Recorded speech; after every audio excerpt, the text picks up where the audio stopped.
sobola kusimba kijanjalo ku makya olweggulo n'okikungula tekisoboka.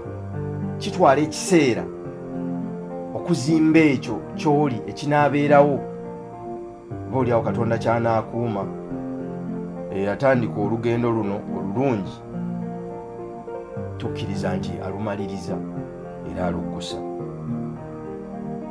Abavubuka bangi abasobodde okutandika empola naye ng'olaba balina essuubi ery'okugejja n'okukula, ne beesanga wakati ng'omulimu gugezze mu kiseera kitono okusinga bwe baalowooza.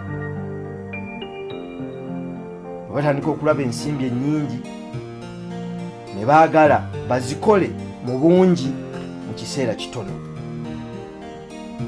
olw'okuba omulimu gulina engeri gye gugezzeemu mu kiseera ekitono nabo ne gubasobera.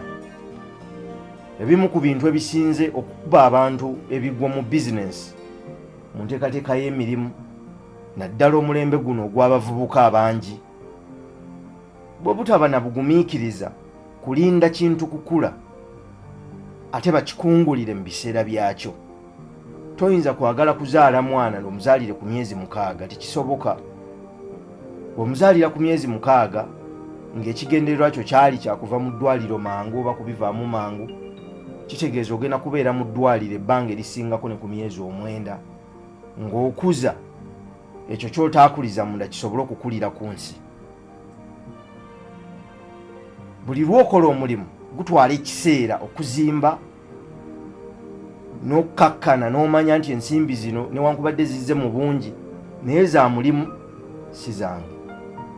Kyangu okufuna okusikirizibwa ng'olabye ensimbi nnyingi n'ozikwata ng'oyagala okole mangu n'obaako ewalala w'ozissa. Bw'obaako ewalala w'ozissa singa bigaana okutambula nga bw'oyagala oba nga bwe wasuubira, omulimu guno gw'obadde otandise ogutandise obulungi ogenda kugukuba ekigwo.